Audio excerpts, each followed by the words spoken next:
कार्यक्रम की शुरुआत हम कर रहे हैं फियाम फाउंडेशन के बारे में वेलकम नोट जो प्रस्तुत करने जा रही हैं। दरअसल उनके बारे में अगर आपको बताएं तो इनको पसंद करने के लिए बच्चे नासमझी से समझदारी का सफ़र तय करते हैं, क्योंकि जब आप किसी कॉलेज में होते हैं तो सबसे ज़्यादा जिसे नापसंद करते हैं वो हमारी टीचर, हमारे प्रोफेसर ही होते हैं। लेकिन उनके बारे में सबसे ज़्यादा बातें होती हैं, बच्चे आपस में ख़राब बातें करते हैं। लेकिन ये तमाम बातें सुनकर भी जो आपको बार बार गलत रास्ते पर जाने से रोक के और वापस सही रास्ते पर लेके आए, ऐसी हमारी प्रोफेसर हमारे साथ हैं अवनीत भाटिया जी। बहुत बहुत स्वागत है आपका, और मैं चाहूँगी आप फियाम फाउंडेशन का वेलकम नोट प्रस्तुत करें। धन्यवाद। बहुत बहुत शुक्रिया आप सभी का, सारे अतिथिगण जो यहाँ आए हैं। Honourable member of parliament Shrimati Kamaljeet Sarawat ji, chairman bar council of India Manan Kumar Mishra ji, chief whip Bihar legislative assembly Shri Sanjay Mayukh ji. नारी नर नारायणी तू, नारी विश्व जननी तू। फियाम फाउंडेशन की कोशिश है भारत के विकास, भारत की प्रगति में अपना भी योगदान कर सके। पिछले 4 दशक से हम लगातार इसी दिशा में काम कर रहे हैं। हम सभी जानते हैं प्रधानमंत्री नरेंद्र मोदी जी का संकल्प है विकसित भारत। संकल्प की सिद्धि तक इस यात्रा में उन्होंने हमेशा महिलाओं को सारथी अग्रणी माना है।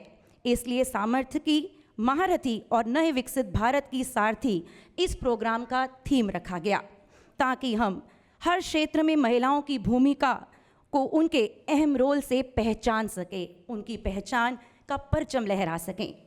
ऐसा नहीं है कि महिलाओं के सामर्थ्य को रिकॉग्निशन नहीं मिली है, लेकिन ये कार्यक्रम इस बात का प्रयास करता है कि हम जितना संभव हो सके नारी शक्ति को धन्यवाद कर सकें, वुमेन पावर को अपने आप लेवल पर प्रोत्साहित कर सकें। विकसित भारत को प्राप्त करने के लिए महिलाओं की सक्रिय और सार्थक भागीदारी बहुत ही महत्वपूर्ण है। लेकिन ये भी सच है कि घरों और परिवार में और स्पेशल कार्यस्थलों में महिलाओं के प्रति सोच और रवैया बहुत उदारता आना अभी बाकी है। मैं उदारता इसलिए कह रही हूँ क्योंकि अभी तो हम दकियानुसी सोच से निकल रहे हैं, फिर बराबरी पर आएंगे और फिर उसके बाद जाकर कहीं महिलाओं को खुला आसमां हासिल होगा। अगर हम भेदभाव की बात खत्म कर दें तो वर्कफोर्स में महिलाओं को बराबरी का हिस्सा दें तो भारत की जीडीपी का एक अलग ही मयाम हासिल होगा।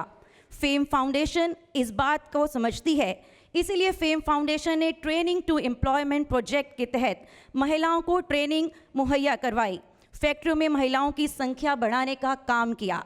चुनौतियाँ बहुत आईं, लेकिन हम डटे रहे।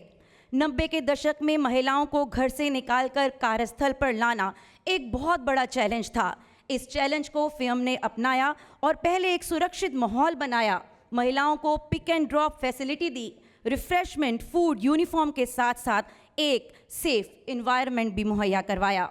और क्योंकि हमने ये आंखों के सामने होते देखा है, इसलिए पूरे यकीन से कह रही हूँ कि महिलाओं को सामर्थ्य पर विश्वास, सहयोग और उन्हें संभावनाएं देके तो देखिए देश एक अलग उड़ान भरेगा, और ये एक महिला की गारंटी है।